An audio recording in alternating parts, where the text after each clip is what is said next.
25 years of wrestling at Louisville Gardens, and I know the last thing you want is for me to sit here and talk for a long time, so let's get the show on the road. Ladies and gentlemen, my pleasure to introduce you to the man that we've grown accustomed to seeing every Sunday morning on USWA Championship Wrestling, and the voice of the Mid-South Coliseum. Ladies and gentlemen, put your hands together for Mr. Corey Macklin. Good evening, ladies and gentlemen.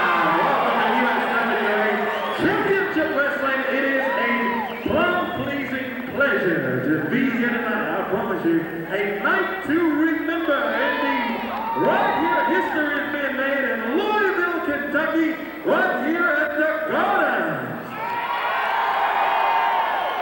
And tonight, for this special night to remember, one of Louisville's own is here with us tonight. Would you please help me welcome Jim Cornette!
You've had many other great matches, and you still got some to come right here tonight.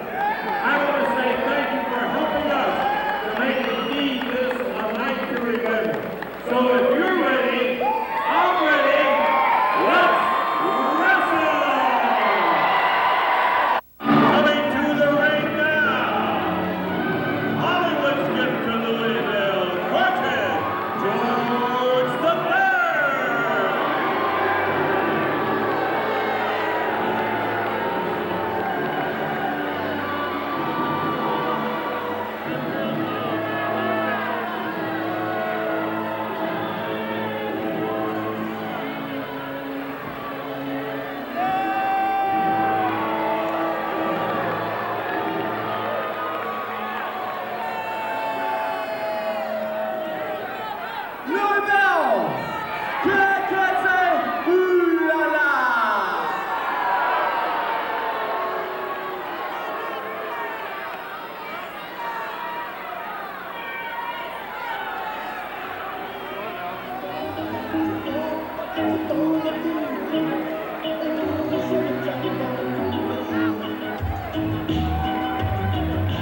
with the opening bout of a night to remember.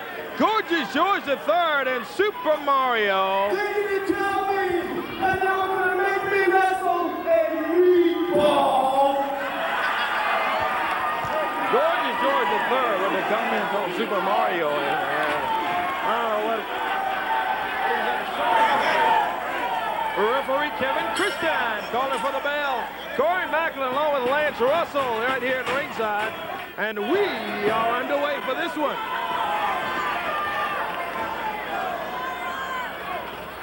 Super Mario, the big guy, wrestling in out of Italy. And Lance, this Mario has got a hump all over him. He is a hump and a half with Super Mario. You know, Corey, he presents a very interesting problem when it comes to wrestling him as an opponent. We hear about taking down a spark plug. Well, that's exactly what this guy is, like taking down a fire plug. He is some kind of hard to handle, and a lot of the traditional things that you would do to an opponent, you can't do to him. You can try him, but it doesn't make any easy job of it. I've seen guys trying to knock him off his feet with like a shoulder tackle and slam into him. He is so low to the ground, weighs so much, all he does is just kind of bounce around, and he does present some problems. Nice reversal. He whips George into the corner, but he does not have that great speed, and George comes right back, hits him with a clothesline, 1, 2, 3, and that's it. 1 minute and 21 seconds. The winner, Gorgeous George III. He used it at the right time to be able to pop him down there, and once he was down, he wasn't able to get it up. So the winner is Gorgeous George III over Super Mario. Ladies title, 1 fall, 30-minute time limit. Introducing first, directly from Dallas, Texas, Miss Texas! And her opponent, hailing from Nashville, Tennessee, is the United States Ladies Champion, Miss Debbie Combs! 1 fall, 30, referee Frank Morrell.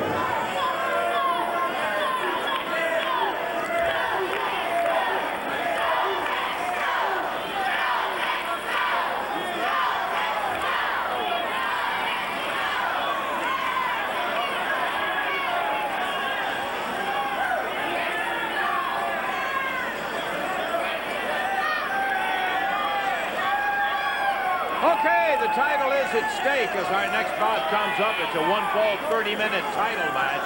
Debbie Combs, the U.S. Ladies Champion, will be defending that title against a very aggressive and a very determined young lady.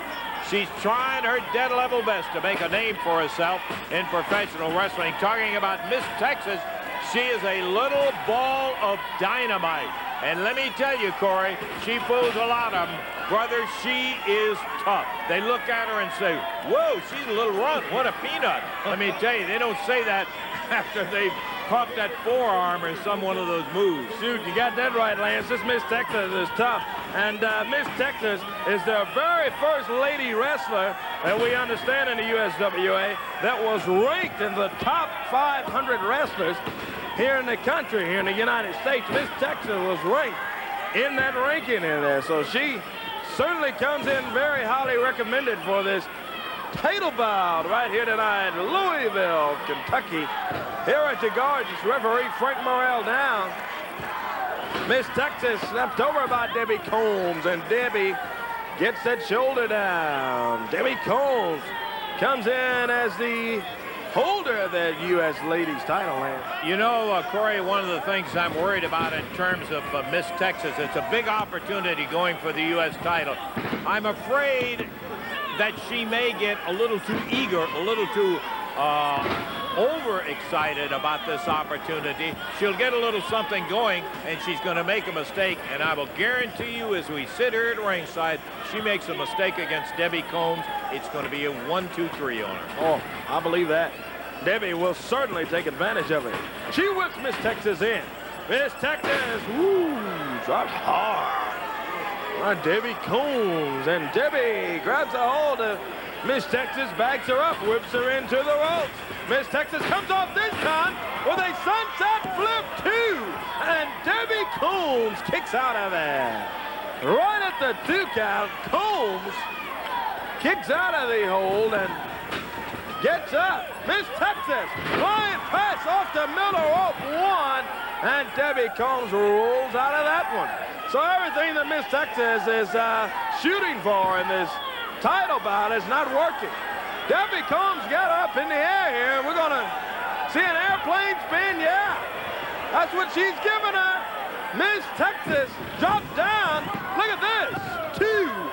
Man, she landed right on top of her, Lance, after she came down from that airplane spin. I don't know if I've ever seen anyone do that. I tell you, the thing that is really impressing Debbie Combs is everything she's trying is working, except the ultimate payoff is Miss Texas has been able to reverse it. Count of 1, and she kicks out of it immediately. And Debbie Combs having her problems. When she put her down, it was sheer athletic ability after that airplane spin that Miss Texas kept the momentum going, rolled her right over and came up on top. And Debbie over that top rope, she was going to splash her, hits down on the concrete floor from the Louisville Gardens. It is a night to remember for, uh-oh, who is this? Here comes Uptown Keirn. She blasted it with a purse that looks heavy enough that I don't think we could carry it. She went face first down on the mat. Debbie Combs didn't see her. Referee Frank Morrell didn't see her. And Debbie pulls herself back up in the ring as Miss Texas, still on the deck, is picked up by Debbie. Scoops her up in the air, and a slam. There's a cover, 1, 2, and Debbie listening to what the crowd is saying out there. She heard the people saying, look down beside. It was Keirn, it was Keirn. And Debbie Combs broke the count at 2.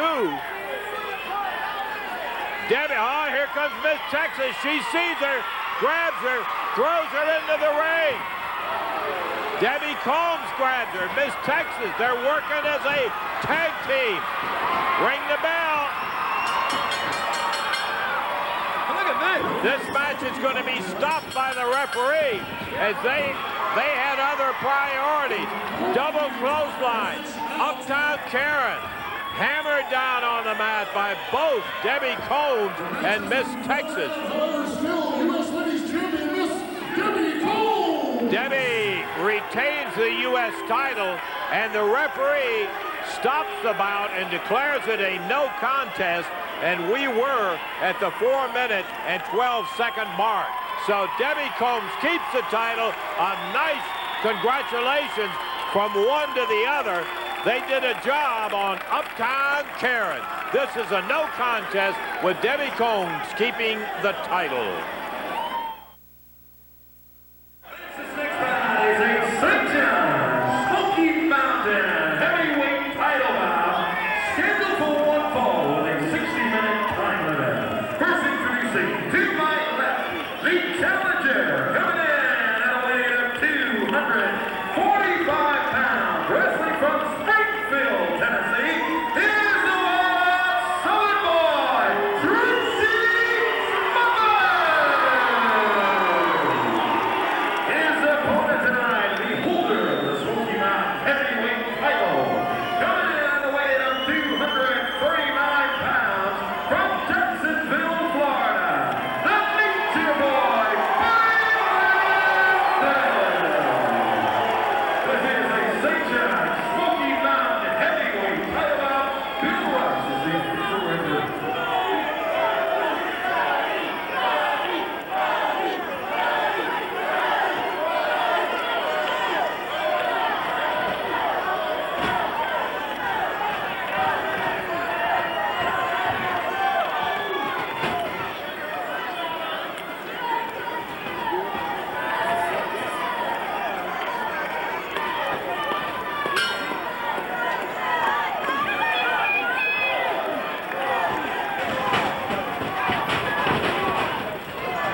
and Smoky Mountain heavyweight title bout right here in Louisville, Kentucky.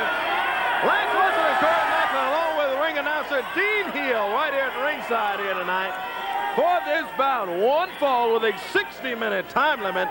Bill Rush is the official referee for this one. And here we go as they tangle up. Tracy Smothers takes him down, rolls him up, 2 count. And Landel up quick. Nature Boy Buddy Landel, the current holder of that Smoky Mountain heavyweight title. And Landel almost found himself losing that belt pretty quickly here, too. Tracy Smothers snapped him right over, rolled him up, got that shoulder down. Landel, oh, he pulls a handful of hair, yanks Smothers by his hair in there, and the fans telling him, hey, he pulled hair up, pulled his hair. Again, look at that. Buddy Landel pulling the hair of Tracy Smothers once again. That's twice already in about a 15-second span that Buddy Landel just yanked him by his hair and pulled him down. Look at that! Wild Southern boy getting a little revenge. He said he's not going to take that stuff off of Landel, man. Boy, he's the kind of guy that'll do it. Nicest guy in the world, Tracy Smothers. But let me tell you, he can be pushed just so far. Tracy is a young man out of Springfield, Tennessee. We saw him in his very first match, and he has always had that native ability to wrestle and to understand exactly what he's supposed to be doing in there in terms of making progress. The only thing that held Tracy back was the fact he was just too nice a guy. He didn't like to get mean with people. These were rules, they were there for a reason, and he followed them to the letter sometimes when he had needed to cut loose and let go of himself.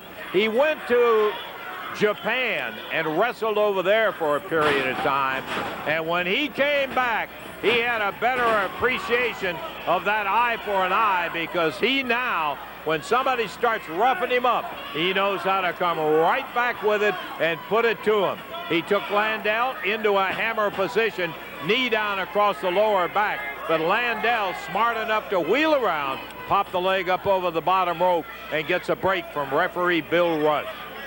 Tracy Smothers is a former holder of the Smoky Mountain heavyweight title. Nature Boy Buddy Landel puts a knee, midsection, right fist. Come on, ref. He's sitting there and saw it, gets on Landel. And Buddy will take it right to the limit. He will press him just as far as the count will let him. And look at Tracy. That's what we're talking about. He dishes off the chops to Tracy. Here comes Landel. And as Tracy rushed in, he was met with a knee and dumped down on the floor. Buddy Landel is not without his support here in the Louisville Gardens, as a segment of the people like that wild, brash style of Landel. There's that short arm scissors as he popped him into it. Clothesline as he snapped him back into it. You remember Dutch Mantel. He was a great user of that short clothesline.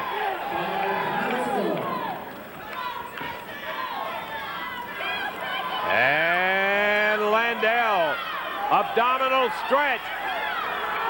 He doesn't have that foot quite hooked around the leg of Smothers. I'll tell you the problem with that. If Tracy, with as much height as he has, can get the lean at all, Landel using the ropes to keep him from being able to bend over, Tracy can snap him right over in a side mare. If you can hook that leg, he's doing a better job right now, but the referee gets him back and off of Tracy Smothers, pounds the head, does Landel, and Smothers back to the center of the ring, falls, foot to the side, and Tracy having a hard time grabbing his breath back again, Corey. Yeah, he sure is. Having a hard time getting going in this thing. Looked like one moment he was about to get his momentum there. Looked like his adrenaline just went down, and he was really wants to get going for the Smoky Mountain title bout. Whipped hard into that corner, but Smothers stops him with that boot. And Tracy, just as Lance and I were just saying, he's just trying to get going in this thing. Slow putting it all together. He's getting there, whips Landel in. Flying shoulder. That takes him down. Wild Southern boy, Tracy Smothers. Got Landel in the corner. Lefts and rights. Firing away at the Nature Boy. Landel saved really in effect by the referee. Look at Tracy, 1, 2. He was one solid count away from regaining the Smoky Mountain heavyweight title. In behind, rolls him up and over, 1, 2, and Landel not to be had that easy. Whoa. Kicked him right out of it, you bet, Flo. Past the 6-minute mark as Tracy rolls him up. He's pulled back over by the tights, 2, 3, and that's going to be it. He had both hands on the tights. Got the 1, 2, 3. 6 minutes, 24 seconds. The winner and still the champion, Nature Boy, Buddy Landel.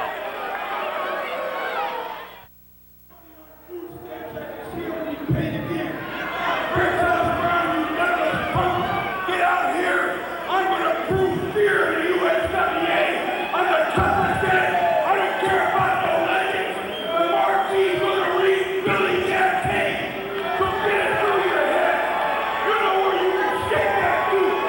That goes with everybody! I don't like nobody!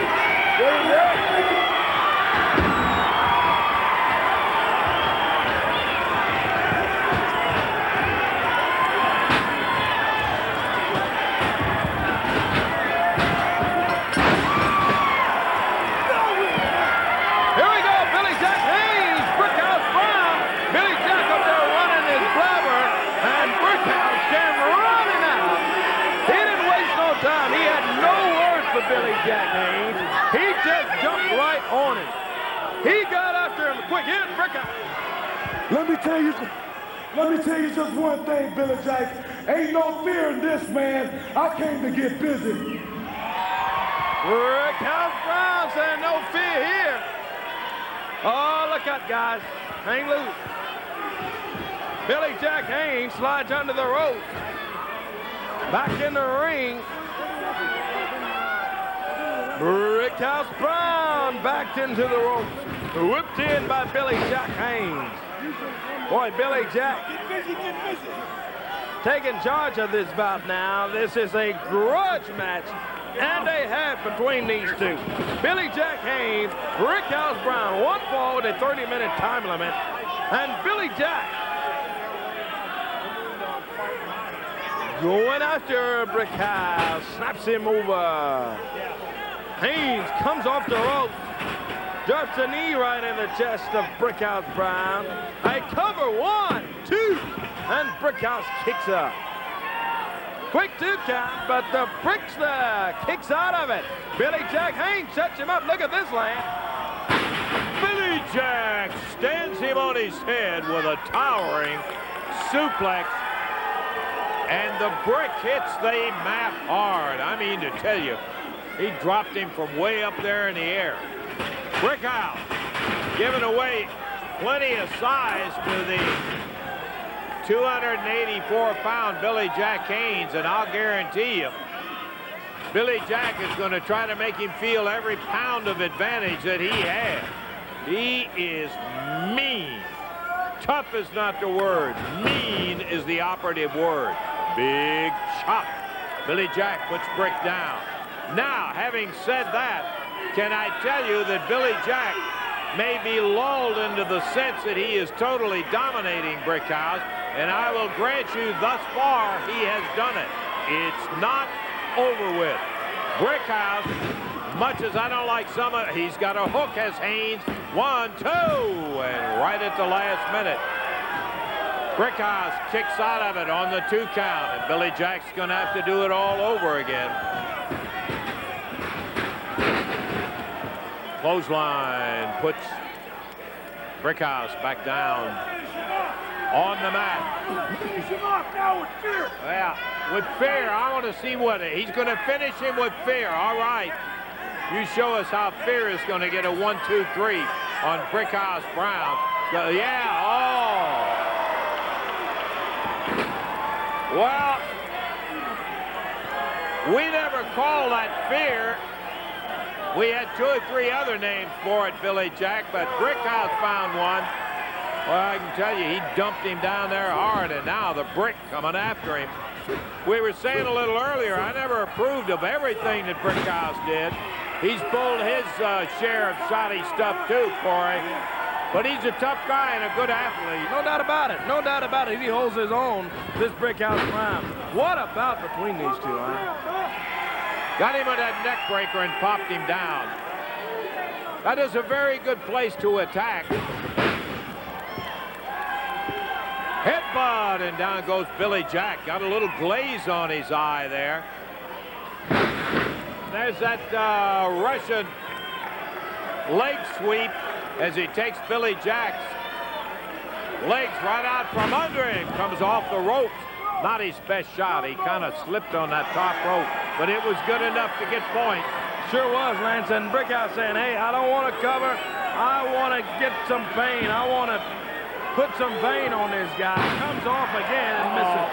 I knew it would be a mistake because Billy Jack was just lying there waiting on him. Go to the well, too many times. 1, 2. He got him, and Brickhouse missed it, hit his head on the mat. Billy Jack Haynes turned him over in 4 minutes, 42 seconds. He is the winner over Brickhouse Brown. Billy Jack. Our next bout is great card tonight here in Louisville. A night to remember continues with Executive USWA Tag Team Title Bout. First introducing the challengers. To my left, coming in at a combined weight of 440 pounds, representing Smoky Mountain Wrestling from Knoxville, Tennessee. Here are the NWA World Tag Team Champions, Robert Gibson, the Rock and Roll Express. Their opponents tonight, coming in at a combined weight of 397 pounds, wrestling from the hood, representing the USWA, Tag Team Champion, Tracy, Wolfie, One ball, 60-minute time limit, Gilbert referee.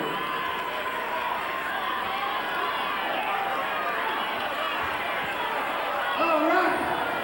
Hey, as y'all ladies know that y'all have come out to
competition for the entire evening.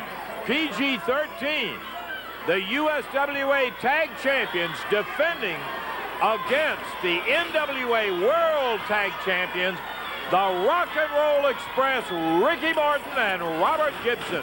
Wolfie D and Robert starting out. This son of a gun should be a scorcher. As beautiful hip toss and an arm drag. And again, Wolfie D. With all of their carrying on,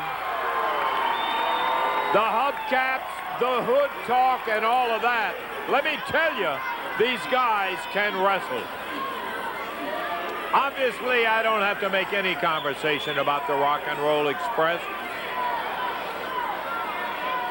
They have established themselves by holding titles for most of the time they have been in professional wrestling. Some people say, well, they're in the twilight. Get out of here. These guys are still just kids. Over the top and down, Robert Gibson.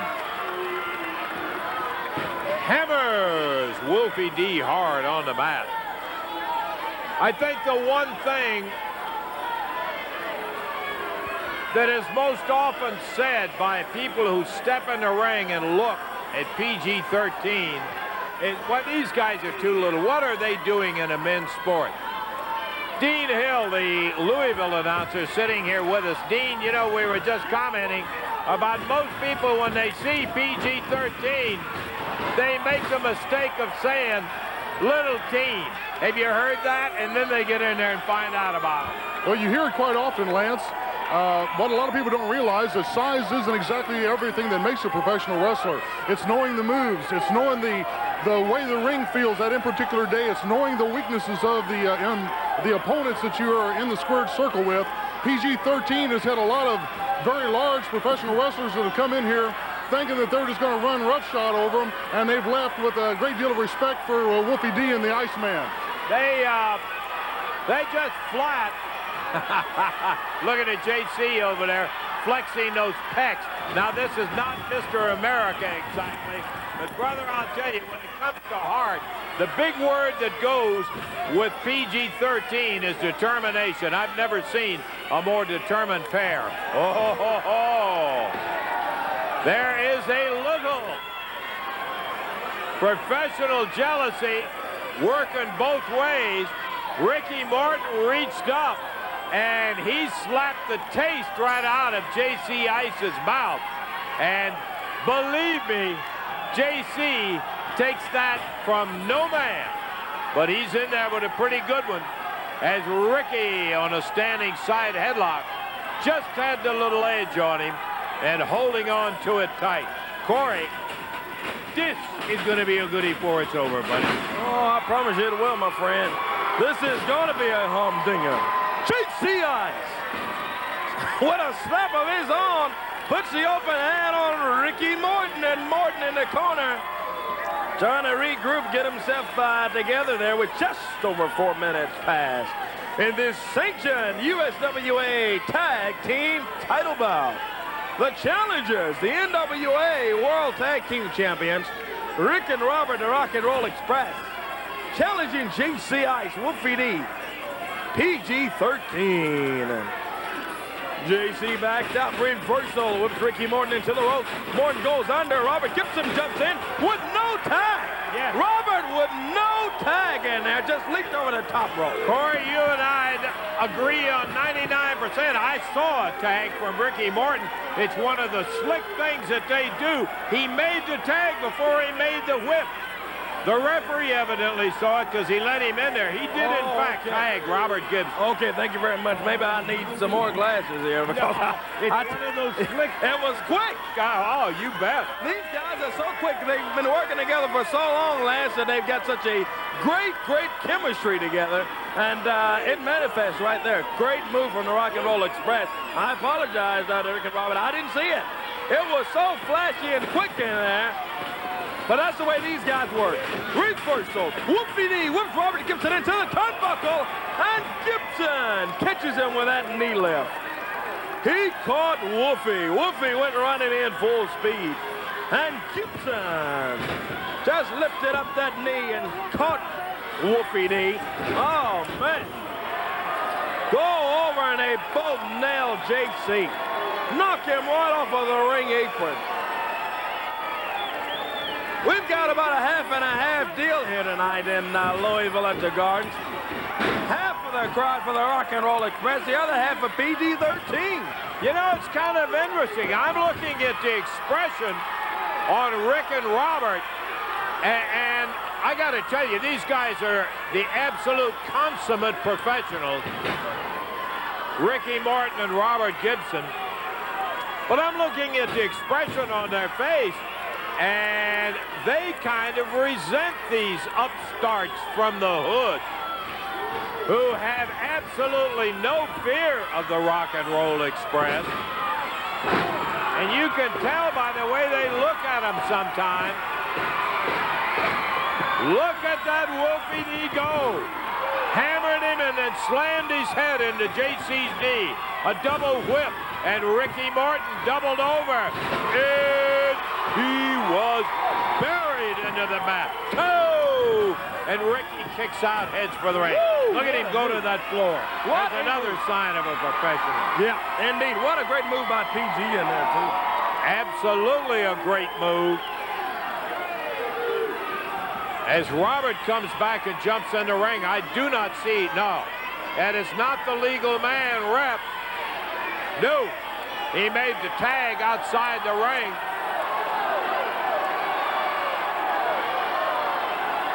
I think as much as anything, Ricky Morton was a little embarrassed to be popped around by PG the way he did, and he wanted to turn it over to Robert, but the referee says, no way, get the legal man back in here, and here he comes. Robert steps out, Ricky back in, JC Ice. Ricky, as you well know, a second-generation wrestling family. Same thing with Robert Gibson, his brother, Rick Gibson, an outstanding professional. But of course, you look across the ring, come to think of it, JC Ice, Jamie Dundee, look at his doll, look at here, oh boy. They caught him. JC was gonna catch him hard, coming in with a double clothesline of his own, and they just met him with a foot stuck out, buried him down on the mat. And then Wolfie D's dad has some wrestling experience. So both sides, no strangers to professional wrestling. Robert Gibson. The only difference I was going to say, Lance, is that Wolfie D's dad is probably the larger of any of them in there. He is a big guy. Yeah, he is a big fella. Look at this, no tag there. I know I didn't see a tag that time for Rock and Roll Express. Referee Bill Rush saying, how about the tag? And I believe he's going to let him stay.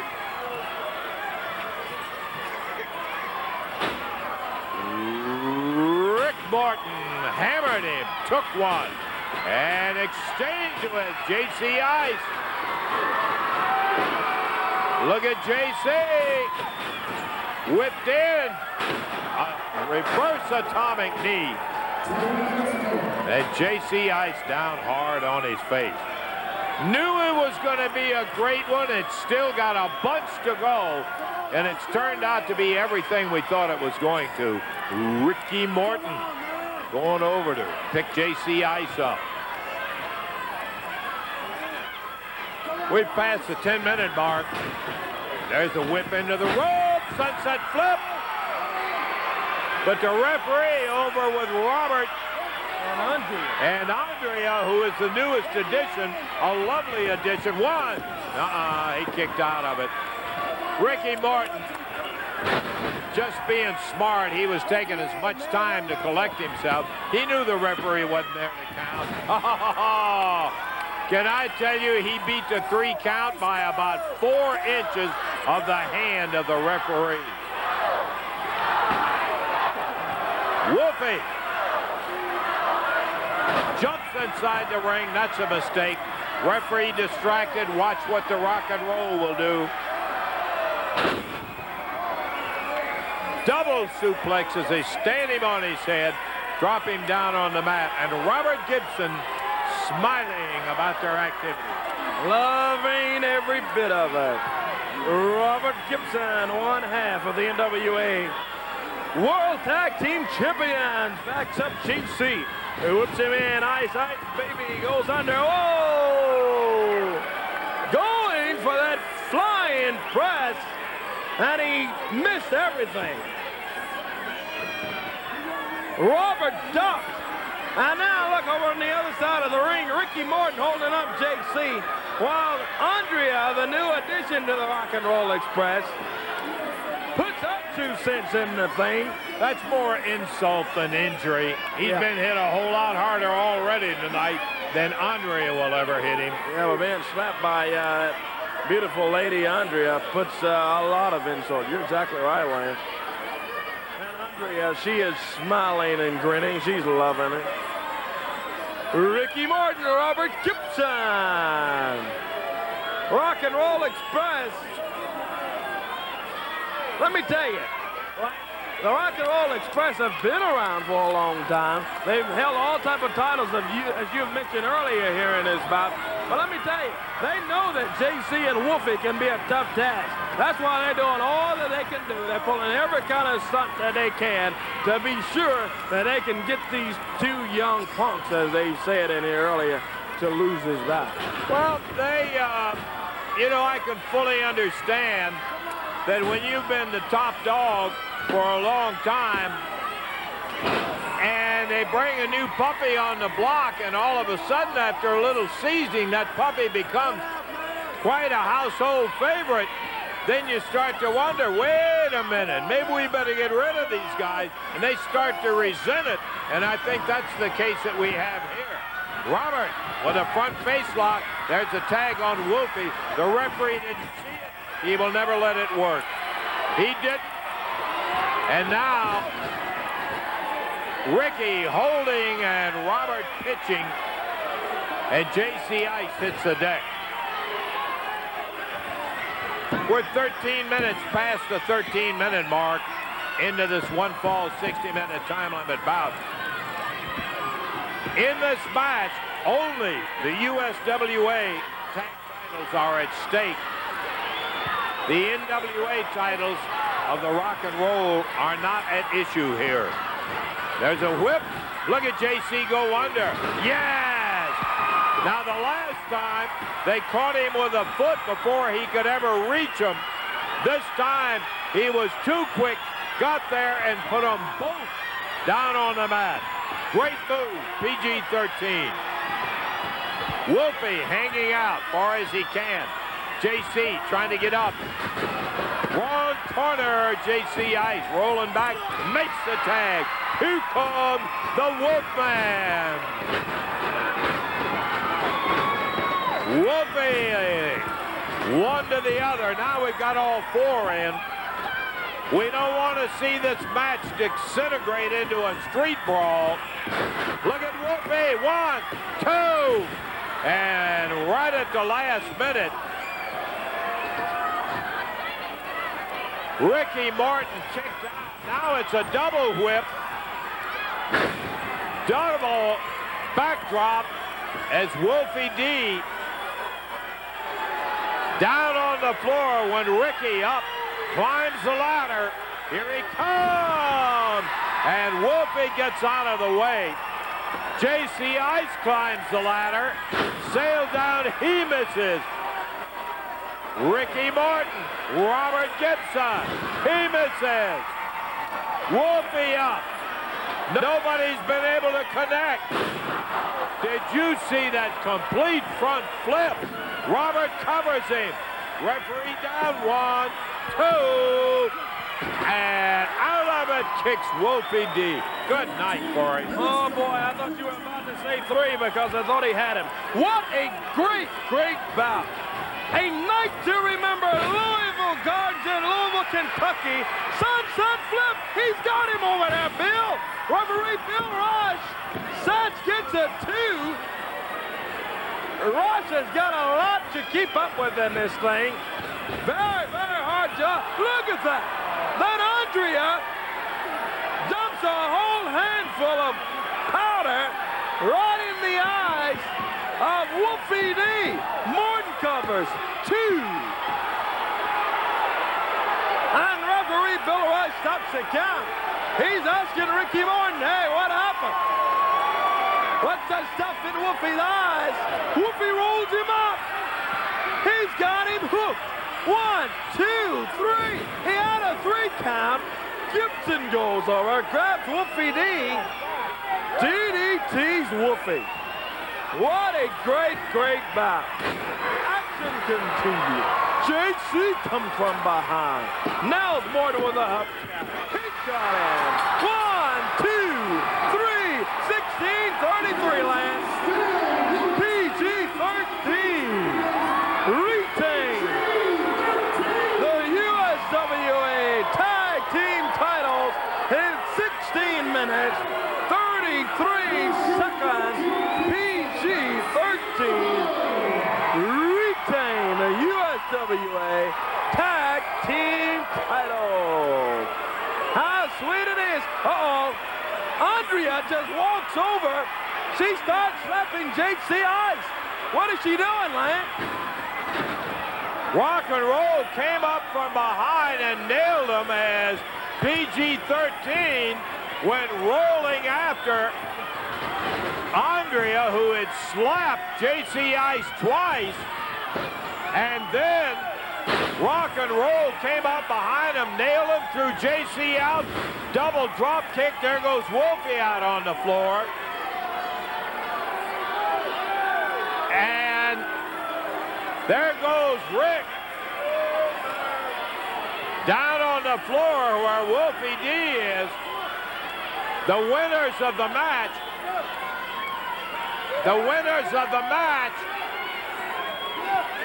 are PG-13.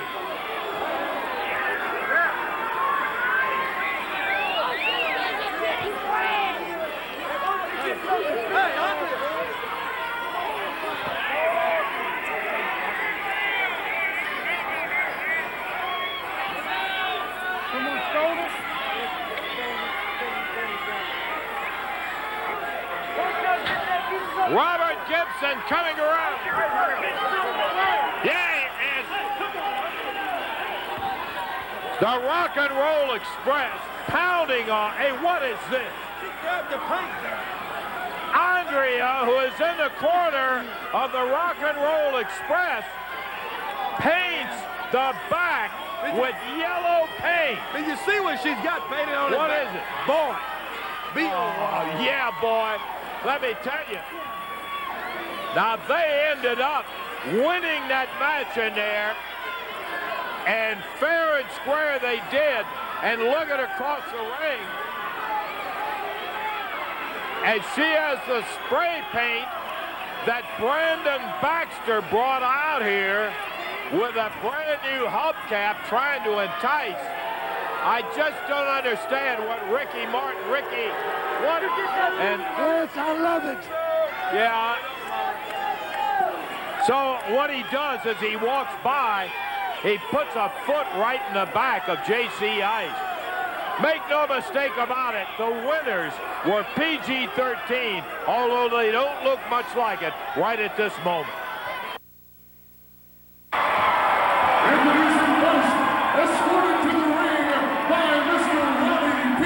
Gossett, weighing in at 240 pounds from Lexington, Tennessee, Dangerous Gilbert. And his partner weighing at 228 and 1/4 pounds from Atlanta, GA, Wildfire Tommy Rich.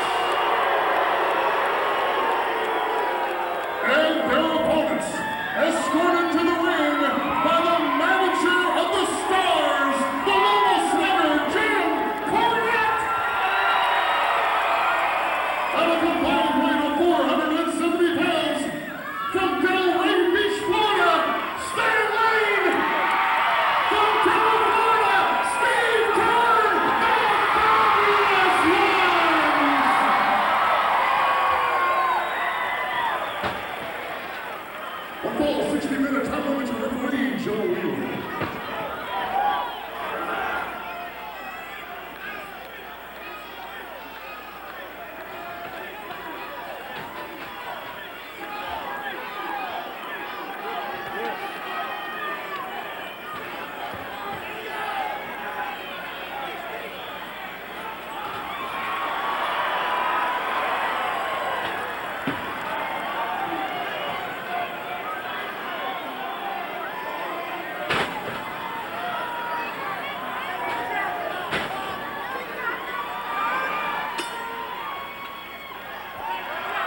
The bell has sounded, and we're off on what is going to be another inspired match on a night to remember the 25th anniversary celebration of Louisville, Kentucky wrestling.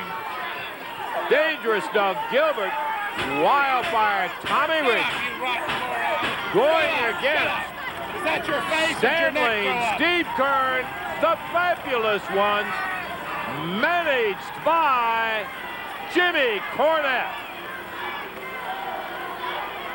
A reunion of great stars that the folks really want to see put their stuff out on display. What I'm telling you, Stan and Steve turned it over right here in the Louisville Gardens. Tommy Rich held up.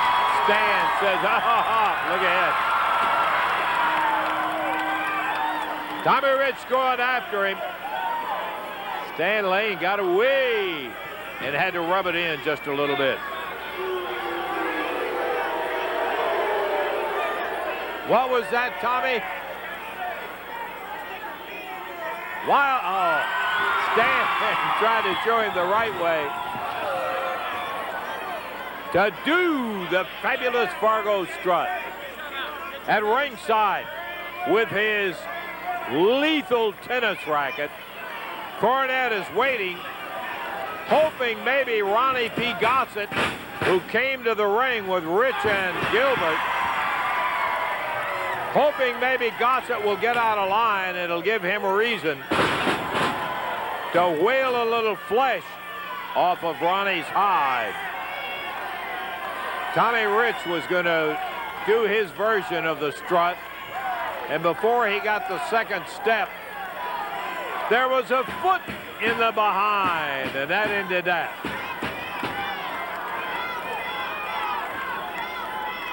Enthusiastic crowd on hand with us tonight in Louisville, Corey. Oh, no doubt about it. The silver anniversary of wrestling in Louisville, Kentucky. Certainly a spectacular one. An electrifying crowd here tonight in Louisville at the Garden. Stan Lane, Steve Keirn, the Fabs back together again tonight. Stan in the middle of the ring awaiting Tommy Rich. Rich angles up back, Stan Lane in the corner. Nelson with a couple of right hands. Boy, more than a couple, he's putting it to him. Reversal, Lane whips him in. Rich comes out. Big backdrop. Nice arm drag from Stan Lane. Takes him down. Oh, here comes Doug Gilbert in there. Lane puts the boots to him and switch by the Fabs. Here's Steve Keirn in.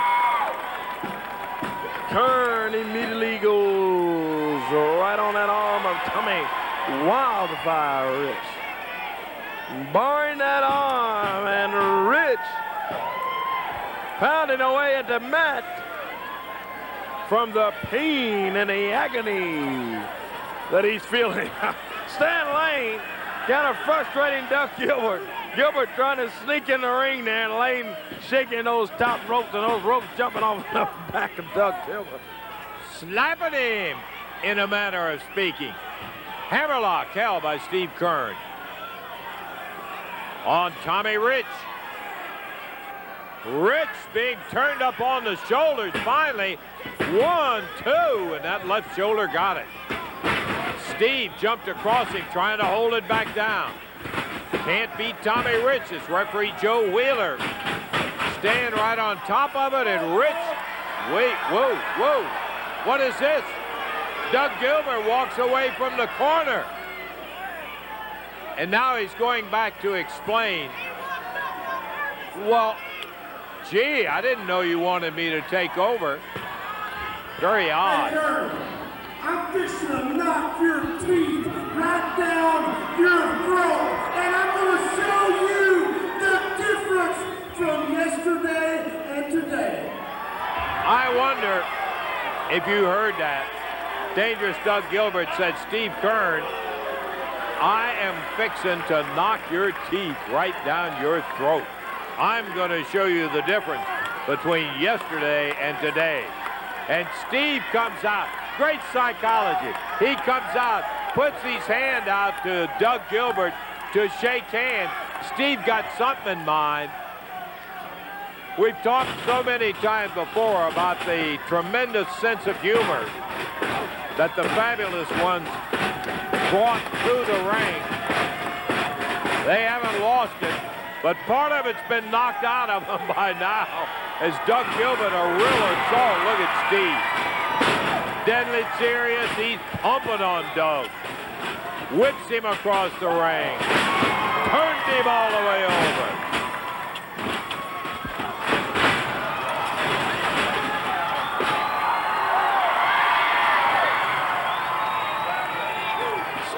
Keirn, ably representing the fabulous ones as he pounded him outside, and down Tommy Rich goes.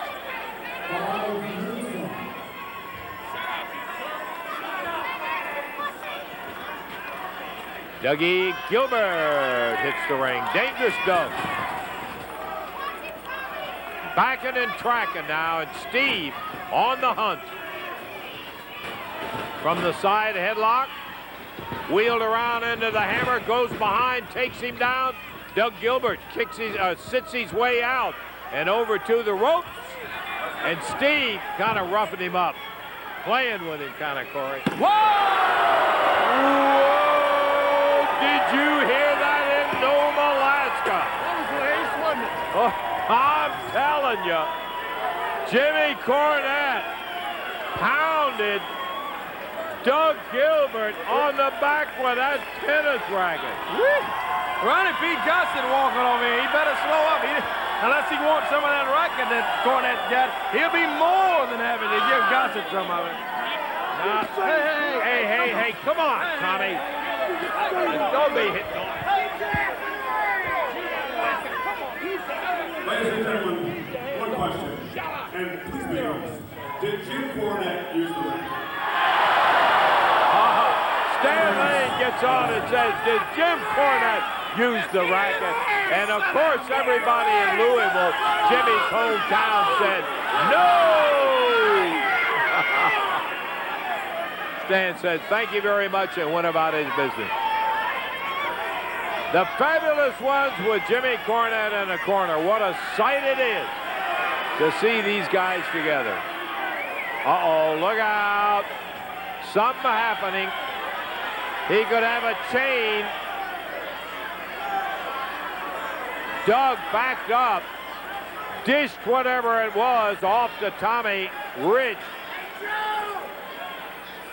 Oh, I'm looking over here, and Steve Keirn had the tennis racket in his tights. It's gone. So I think both of them had something.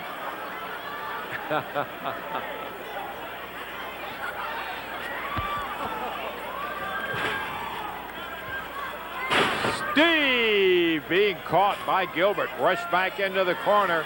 Tommy holding on. And Steve gets out of the way. Tommy Rich falls down into the metal fence. Doug Gilbert caught, whipped across the ring. Nails the foot of Stan Lane, who conveniently put it in. Double backdrop. Dug up high and down in the middle. We're 9 minutes into the action of this battle between the Fabs and Rich and Gilbert. Doug thinks he's over in his corner. Wrong guy. So Steve says, what the heck? He goes along, pats him on the back. And as Doug gets up, he gets caught by Steve. That's the corner he meant to be in.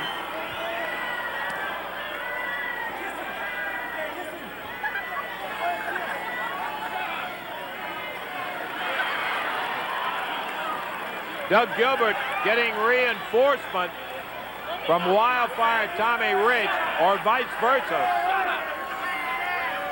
And Stan Lane. Ronnie Gossett, you need to call Susan Powder and stop the insanity.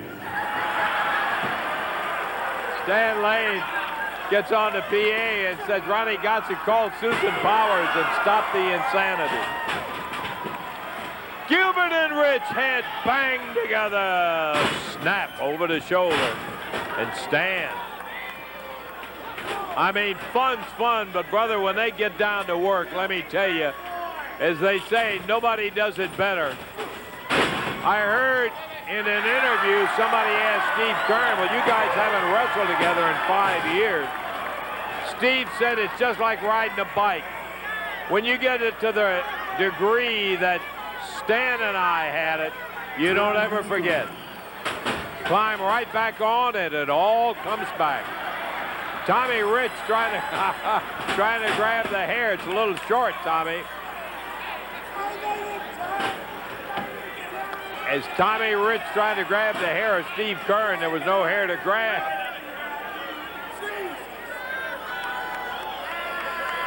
Some days it doesn't pay to get out, Tommy. As Stan Lane, Steve Keirn, thrilling the fans here in Louisville with their great action with Jimmy Cornette at ringside. Boy, are they ever. Stan Lane holding on to dangerous Doug Gilbert. Look at that. Lane slaps his hands together as if he and Keirn made a tag. Referee Joe Willie turns around, and Joe just kind of looking there. He makes the switch, and now Willa asking him, hey, did you make the tag? Stan Lane just shaking his head. Yeah, sure did all of that. Everyone, you speak in people's line. You're just like these two guys in that referee. Everybody got a line for us.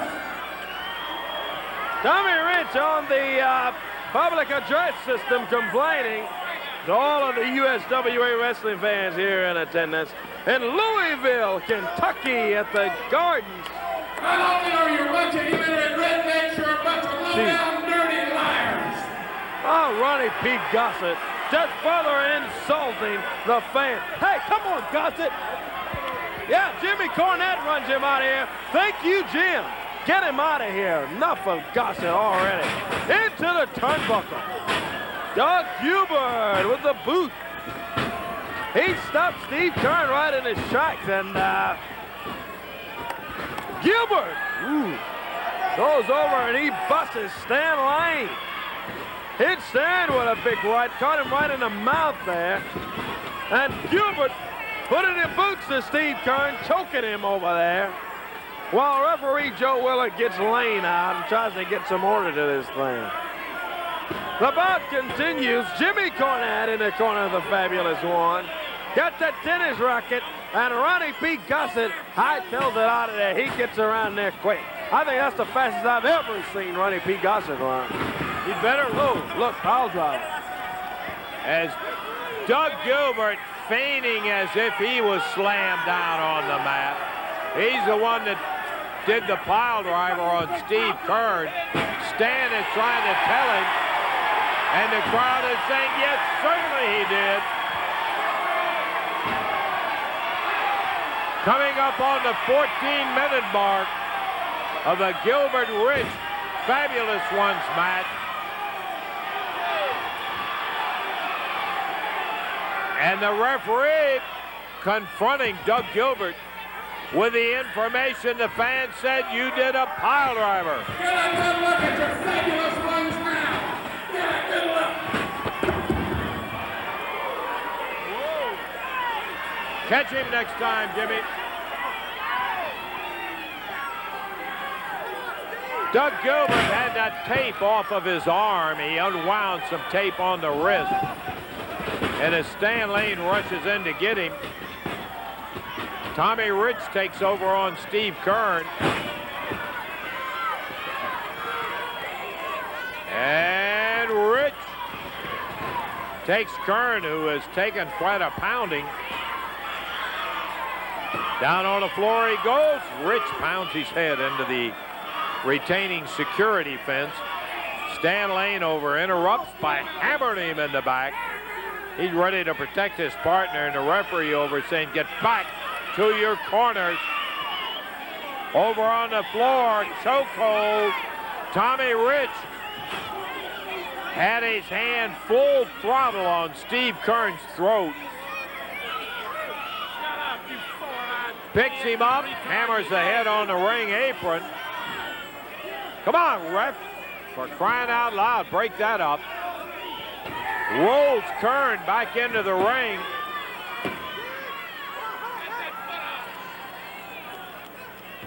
And with a foot on the rope, Steve gets a break. Referee spots it, Keirn back up. And again, a reverse atomic knee.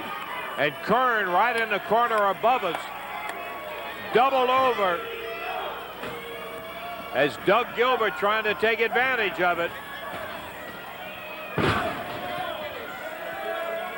16 minutes into a battle that has been back and forth.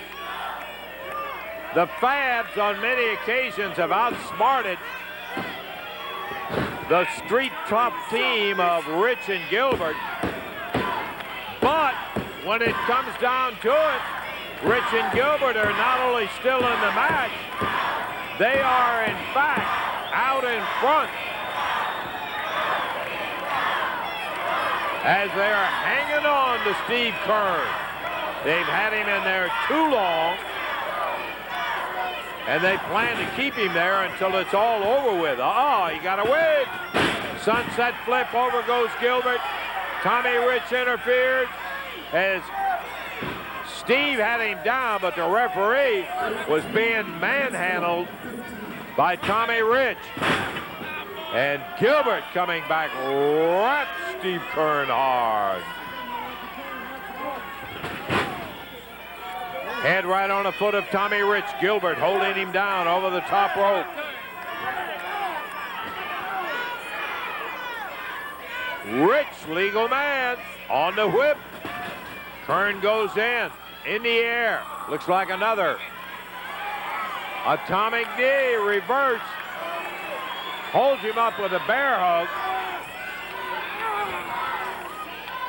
Trying to put the pressure right on that spine, and he does. Not an atomic knee. He got him up in the air. I thought he was going to slam him down on that knee, but he is holding on some kind of heavy with that bear hug. Bending back, Stan Lane can't reach him. Far too far away. Jimmy Cornette cannot reach out there. And Stan telling Steve, pour it on. Jackie Fargo's here. Tag goes to Stan, but the referee didn't see it, Corey. Sure didn't. Referee Joe Willard did not see the tag, and he is all over Stan Lane. While Doug Gilbert goes right back and gets that hold on Keirn. Putting the pressure on a fabulous one, Steve Keirn. Keirn trying to hang in there. About 17 minutes or so gone now in this bout.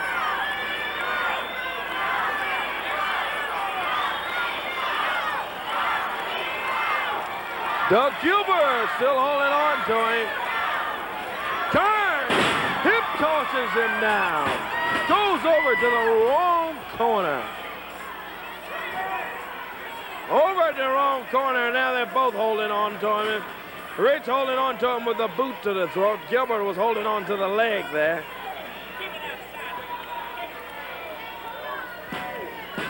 And the tag team bout continues. A humdinger with the Fabs against Rich and Gilbert.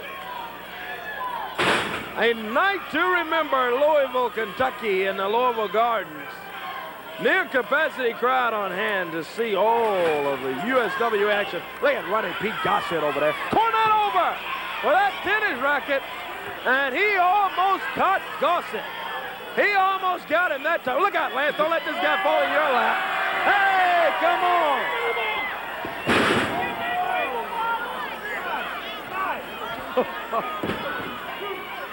That guy's got to feel like a bull, let me tell you. He is huge, and he landed right in the lap of Lance Russell. Lance, I guess, you know, this Gossett has to weigh well over 500 pounds, and he's sitting on your poor little legs. I'm sorry. Yeah. Dean Hill and I shared something I don't think we'll tell our grandchildren about. I gotta tell you. Whip into the ropes. Stan Lane, big elbow right on Tommy. There's that spinning back kick. Nails Doug Gilbert. Rich immediately proceeds over and grabs Steve Keirn. Picks him up. Hammers the head on the turnbuckle. Here comes Gossett. Cornette into the ring. With a tennis racket, he laced it. Doug Gilbert nailing Jim Cornette. Count of one. Count of two. Wait. Wheeler sees the tennis racket, and the crowd is saying, hey, Doug Gilbert hitting with it. Steve Keirn just put Tommy Rich over the rope, and now he puts Gilbert down. Stan hooks him 1, 2, whoop. 21 minutes, 19 seconds. The winners, the fabulous one. 21-19, Jimmy Cornette and the Fab win it over Tommy Rich and Doug Gilbert. First introducing the challenger tonight.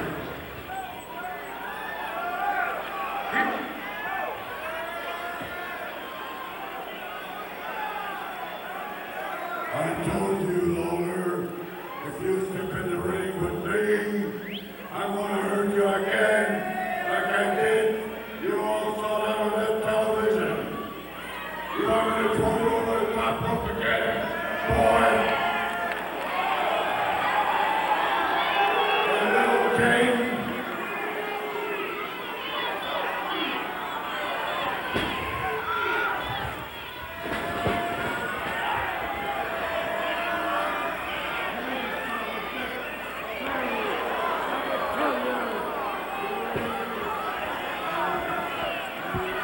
LeDoux immediately, before the bell ever started, he was in there making some pronouncement to Lawler, went rolling across the ring, took the microphone, hammered Lawler, choked him with it. Now, he's just got a chokehold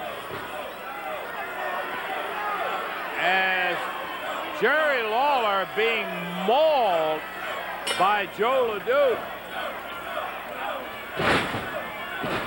And Bill Rush says, let's have the official. Let's have the official bell and get this thing underway. You never know. Can you believe Joe LeDoux?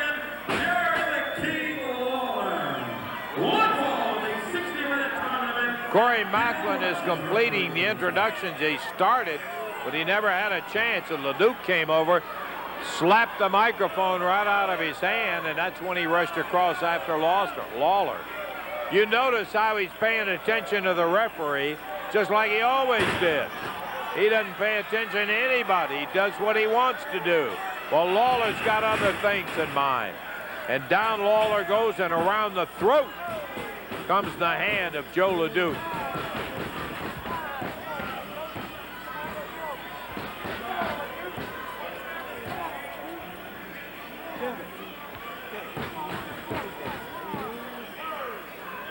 LeDoux has Lawler's head right up under that rope, and he is pulling him, Right across the side of the neck, right up on the rope. Joe LeDoux, French-Canadian, who is one of the scariest guys that have ever been around in professional wrestling. And that takes in a bunch of guys. This guy gets flipping and flaking in his eyes. You don't know what he's going to do. And he absolutely, oh, Lawler, up in the air. LeDoux had set the steps leading up to the ring on this side of the ring out a ways, and he told Lawler, I'm going to throw you over the rope again where you hit the steps. And that's what he has in mind. Can I tell you, Lawler isn't about to let him do it. Boy, he spent some suffering months after that incident happened years ago. Lawler had a crease by the edge of that table. I promise you, as I'm sitting here, he had a crease. You could put the last 2 fingers of your hand right down in his leg. That's how deeply that table cut into the muscle of his leg. He had, that probably is the worst operation and happening that has occurred to Lawler in all of the years that he's been in wrestling. Thank you, Joe LeDoux. Massively strong. I'm sure you've seen videotapes of him pulling the bus, holding his feet up on a car bumper, gunning it, trying to grind LeDoux into the wall, and they couldn't move him. I tell you, he is just scary. Lawler takes a shot right upside the head from Joe. LeDoux over rakes his back.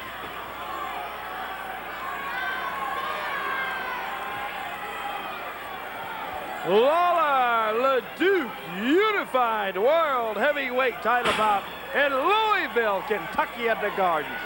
What about the King and Joe LeDoux? Lance was giving you the history just a moment ago of these two guys. A bunch of it to give. We don't even have all the time to give you the complete history of Lawler and LeDoux. Lance doing a great job and just trying to fill you in on some of it. The strap comes down, and LeDoux remembers that, I bet you. When the King pulls that strap down, look out. 5 minutes gone now. 5-minute call being made by ring announcer Dean Hill. Lawler picks up LeDoux. Big body slam on a French-Canadian lumberjack. The King up on the middle rope. Ooh, he caught Joe LeDoux. Covers him 1, 2. Whoa, my goodness. And LeDoux threw him just like a sack of potatoes, Lance. I mean, flipped him up in the air. And look out now, Lawler. Oh, man. LeDoux storms across the ring. Wild look in his eye. Hammering at Lawler right above us. Referee Bill Rush trying to get him out of there. And now he is picked up. That may end the match right there. He just slammed the referee down on the floor. And LeDoux comes back over and again knocks the referee down. Lawler ducks under Joe.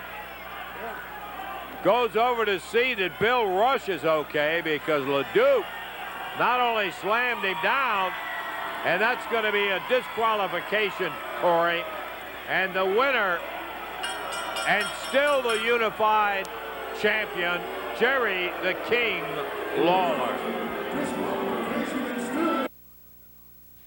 Leading off our parade of legends, Gypsy Joe.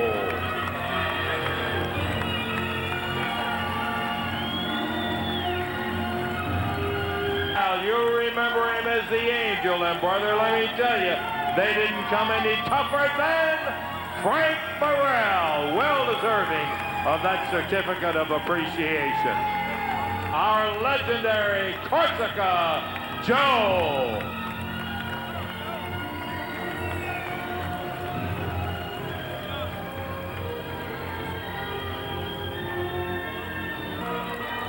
She beat an awful lot of them. And what a lady. Once again, Sarah Lee.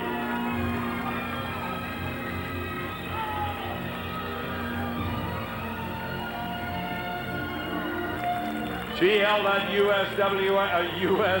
ladies title herself a long time. They thought they'd never get it away from her. She would get in and scrap with them in or out of the ring. Cora Combs was a winner.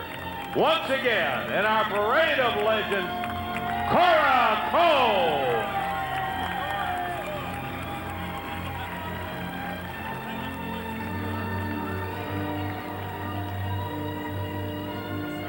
Our next legend is a guy that you didn't necessarily always cheer when you saw him come out. Coming down to the ring, a guy that earned every bit of it. Legend Jim White.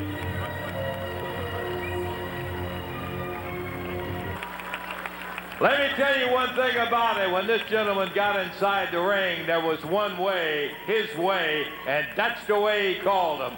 And he made it plain to anybody that was in there. And if they wanted to battle him, step up and call out my name, Tommy Marlon.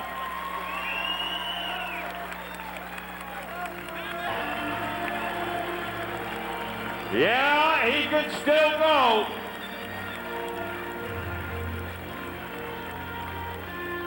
I just can't tell you the number of times that we sat there and wondered, what in the world will that team do next?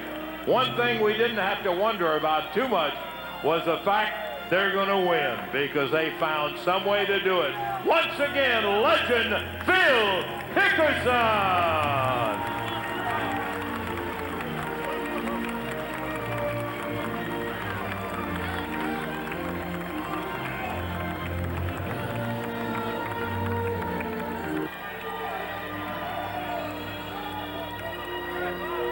Bob's still ready to get there and get it with the best of them. Bullet Bob Armstrong. Thank you, Bob, for great memories. He is with us tonight and is certainly legendary. The French-Canadian Joe LeDoux. Joe LeDoux.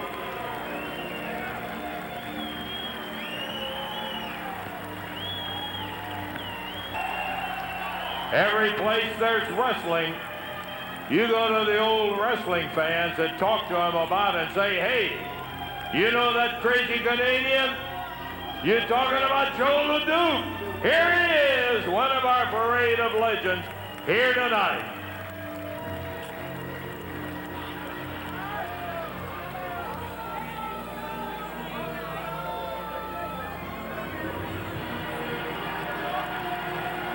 Well, nobody yet has been able to tell Joe to do anything that he doesn't want to do.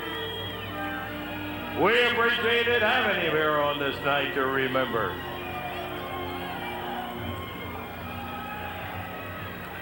The Tag Team Championship, a long time. Just a plain, ordinary, tough son of a gun. Let's bring out Eddie Marlin. You remember the team of Eddie Marlin and Tommy Gilbert, Southern Tag Champions. I'm delighted to say, and not only call him a champion, a friend of mine too.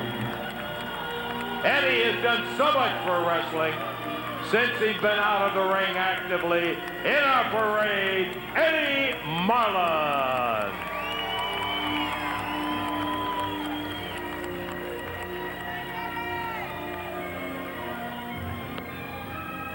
Our next member in the Parade of Champions tonight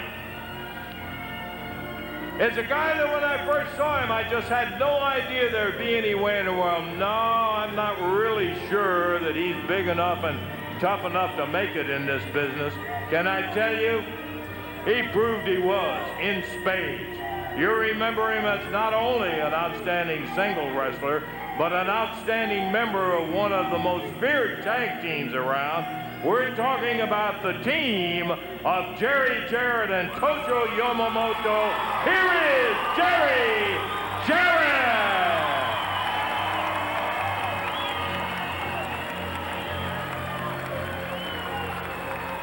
Hard to believe he's a legend, not old enough. Well, brother, let me tell you, he earned every bit of it. And that boyish look fooled a lot of them. They got in there and found out he could do his share of whipping Jerry Jarrett. Jerry.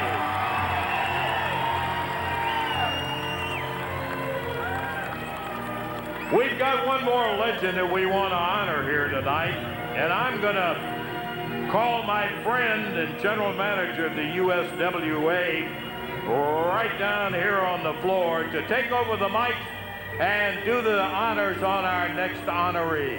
Randy Hales. Randy. Thank you very much, Lance. First of all, I have chills going all over me growing up as a wrestling fan. I'm from Jonesboro, Arkansas. I think everybody knows watching. Eddie Marlin, Jerry Jarrett, everybody here. And I want everybody to know how much I feel about them. And I'm sure everybody here tonight at the Louisville Garden right now would like everybody to know, Lance Russell, you know I love you. Everybody in Louisville appreciates the great legends of Louisville wrestling.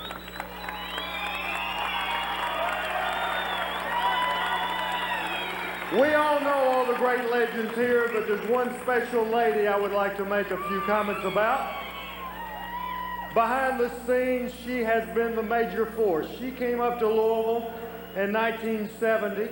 She came to the Louisville Gardens for 25 years, up and down the roads, working 20 hours a day. She is a lady that made Louisville wrestling what it is. She is the lady that made Jerry Jarrett what he is. She is the lady that I would like to bring out here last night in tribute, ladies and gentlemen, Miss Christine Jarrett.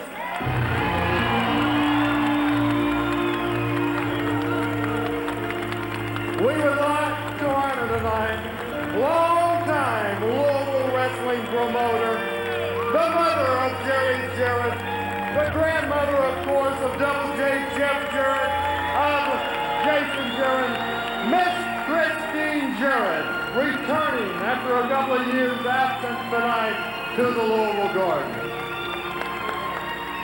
Okay, you're going to read the plaque.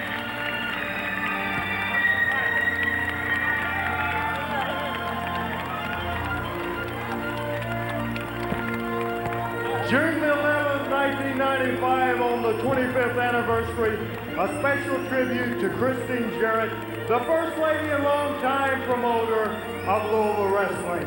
Miss Christine, we love you.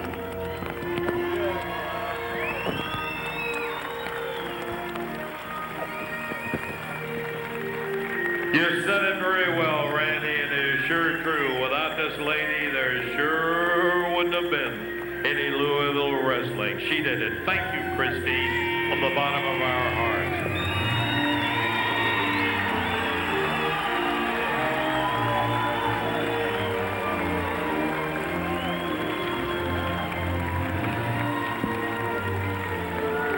We've got one more honoree that we want to get to tonight. The fabulous Jackie Fargo! It's been too long. Nobody in the world can do it any better than the fabulous Jackie Fargo, as we've learned 1,000 times before. He's a great one, often imitated, but I will guarantee you, never duplicated, the fabulous Jackie Fargo. Let's hear it! Jackie, there isn't but one guy that can come up here and live up to all of the things that have been said about you. You're the man who does it with grace, and you do it so easy. You got that easy smile, but boy, when it came to getting tough, you could do it like nobody else. We're delighted to have you here in Louisville for this night to remember, and you've made many a nights that we remember.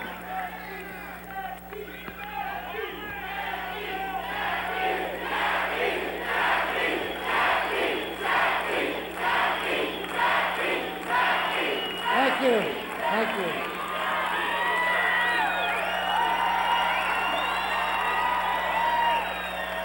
A life dream for me has come true. If no one like myself could accept this from such great fans, I've never been lost for words, but I'm just about to cry. I don't mind telling you. I love you very much. What a great honor to come to a wonderful city like Louisville, have such distinguished people around me. I don't deserve it, but I certainly thank you. I had a dream as a little boy to be a professional wrestler. I didn't go out and get to play football and basketball, but I worked hard. And with your help and the love of God, I give God a lot of credit. He did it for me. I'll never forget you as long as I live. I love every one of you, and thank you so much for a great honor. Thank you. Jackie, congratulations. You deserve every bit of it. I got to tell you, there are records in this United States that he and his brother still hold for attendance. An absolute legend in his time, Jackie Fargo. Well, that's it, ladies and gentlemen. Don't go home. We have an absolutely unbelievable main event to find out who is the best of Louisville, and we're going to be getting to that in just a moment. Thank you very much, and bless you.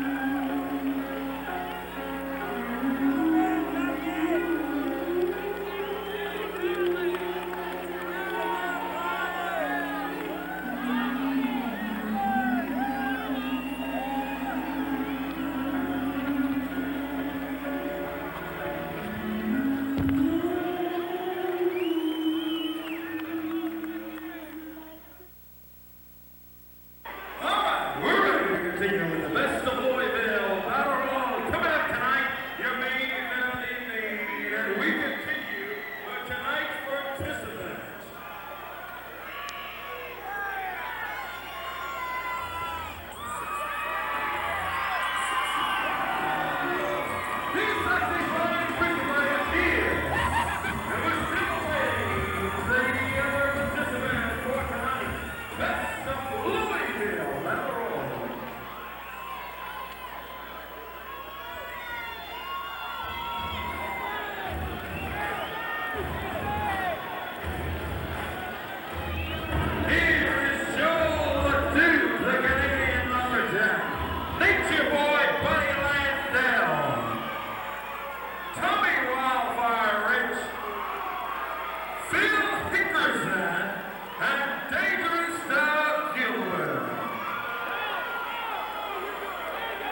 top rope or pin, right?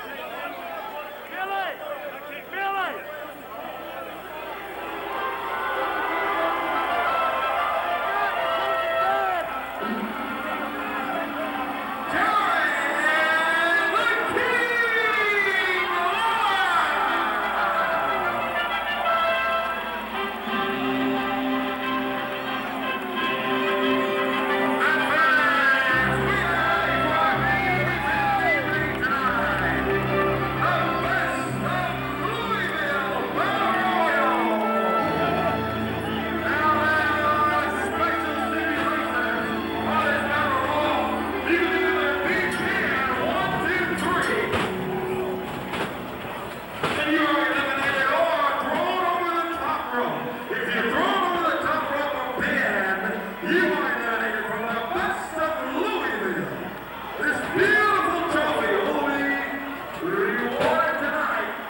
About the best of Louisville Battle Royal. We got a bunch of them in there. Handsome Jimmy, Joe LeDoux battling away at each other. We've got Big Bullet Bob Armstrong, Buddy Landel, Brian Christopher. Right now with a foot down on Wildfire Tommy Rich's neck. And they are going at it, Corey. They sure are, Lancer. It is a wild one. The best of Louisville taking place tonight in the 25th silver anniversary of the best of Louisville. Dundee and Landel fighting it out. Phil Hickerson stops too sexy Brian Christopher. Lawler's got LeDoux over in the corner.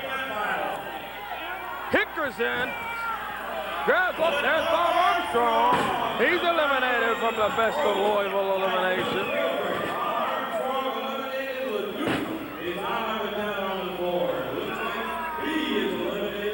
Joe LeDoux is eliminated. Oh, there goes Handsome Jimmy. Handsome Jimmy Valiant eliminated. And Valiant got Landel. Look at that. Landel's gone. So it's Lawler, Dundee, Hickerson, Christopher, Tommy Rich, and Doug Gilbert. Down to 6 already. 4 gone, 6 to go. Well, 5 to go before we crown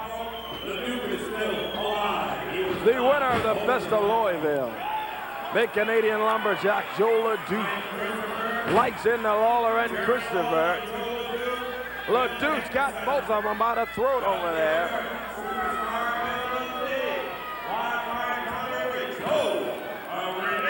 Joe LeDoux. Holding on to Jerry Lawler, Brian Christopher. Now 2 sexies got loose. Christopher nails LeDoux. Out on the ring apron is LeDoux. Doug Gilbert taking advantage of Jerry the King Lawler. 1, 2, 3, and Phil Hickerson pinned and will be eliminated from the best of Louisville. And the 1, 2, 3 applied, so Phil is out of action. Phil Hickerson eliminated.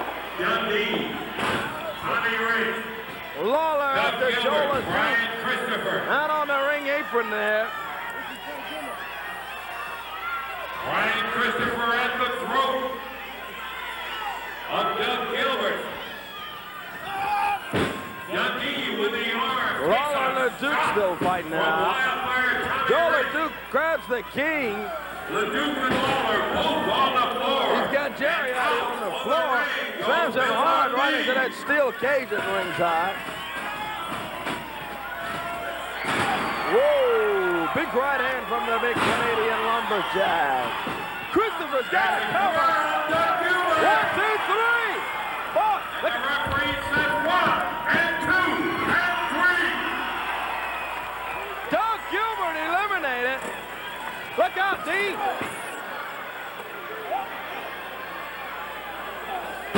Jerry Lawler's got Joe LeDoux. Dundee came over to help out Lawler. And LeDoux grabbed both of them by the throat. They're out in the back area now of the Gardens. Here in Louisville. Morrell counting in the ring. He's counted to 10, and that's gonna do it for LeDoux, Lawler, and Dundee. They're all eliminated in this ring. Joe LeDoux, Jerry Lawler, Bill Dundee all get the 10 count, and they are eliminated. Lawler, Dundee, and LeDoux eliminated. So we are down to the final two in the best of Louisville. Wildfire Tommy Rich, who's happily strutting around, while the other participant, Too Sexy Brian Christopher, 1, 2, and Christopher kicks his way out. That's Gilbert leading the cheers as Christopher whipped into the rope as he comes off. Tommy Rich catches him with a clothesline, and now it's Christopher trying to battle his way back. Brian pounds him with a right. Look at him go after it. Brian Christopher on a whip. Tommy Rich, backdrop. Christopher follows in behind. There's that hysterical laugh that Brian precedes a big right hand with. Rich turning Christopher around. Pounds him into the turnbuckle. Remember, it's over the top rope or a pin. Rich with his feet on the ropes, and referee Frank Morrell says no. Break it up. He caught him with the feet on the rope. Here comes Brian Christopher from behind. 1, 2, 3. The winner and the best of Louisville, Brian Christopher. Christopher wins it all! Christopher gets the 1, 2, 3 Lance over Tommy Wildfire Rich and is awarded as the best of Louisville. Look out! Here is Billy Jack Haynes. Haynes jumps Christopher from behind. Slams him down hard. Billy Jack Haynes, oh, he's got Christopher's trophy. Hey, come on, Billy Jack. He's got the trophy, Lance. Pops it right over the head of Too Sexy Brian Christopher. Oh, that's absolutely ridiculous. Uncalled for. Billy Jack Haynes spoiling the moment for Brian Christopher. Christopher wins it. Oh, boy, pops that thing again. Oh, just crushes all of that glass and everything over the head of Christopher. Isn't that awful? He just busted him right in the head. Now, everybody, you're looking at the best in Louisville, baby! Brian Christopher just assaulted by Billy Jack Haynes. Busted that trophy right over the head of Christopher.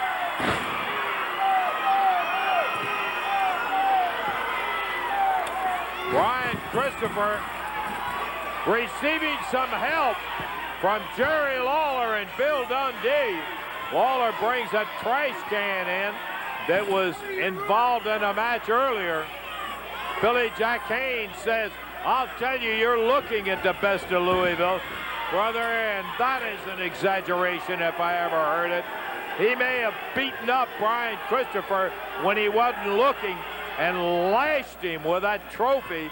I was worried he got him in the eye.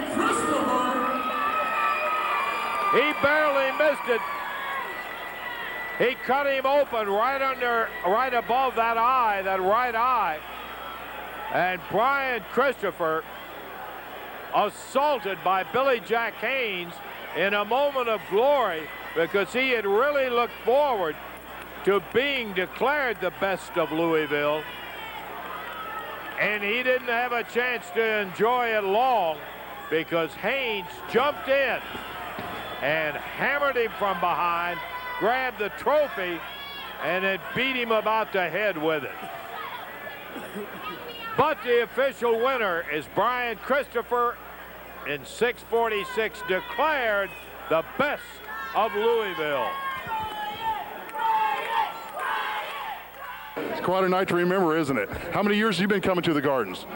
20. 15 years. Who's your favorite wrestler? Wolfie. Wolfie D, a PG-13. Yes. What about any of the past? Some of the Green brothers or any of these here? Sarah's my Sarah's favorite. your favorite? Yes. Great, thanks for being on the Legends. It brings back a lot of memories. Who's your favorite? Jackie Fargo and everybody. Who's your favorite wrestler? PG-13. Let's see, I got a Stan Lane, a PG-13, Jackie Fargo. Stan Lane. And Stan Lane. The Fabs are winning out here. Yes. Got your picture taken? You have 4 times.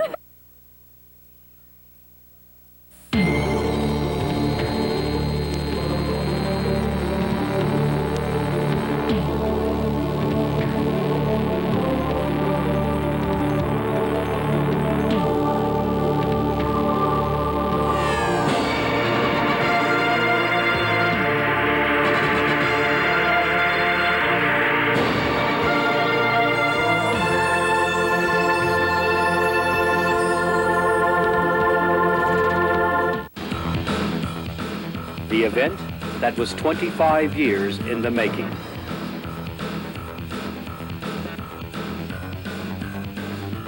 Put a piece of wrestling history in your VCR. Order a night to remember today. Visa and MasterCard, call 1-800-246-0356. Check or money order to Global Distributors, 3120 Ridge Pike, Eagleville, Pennsylvania, 19403.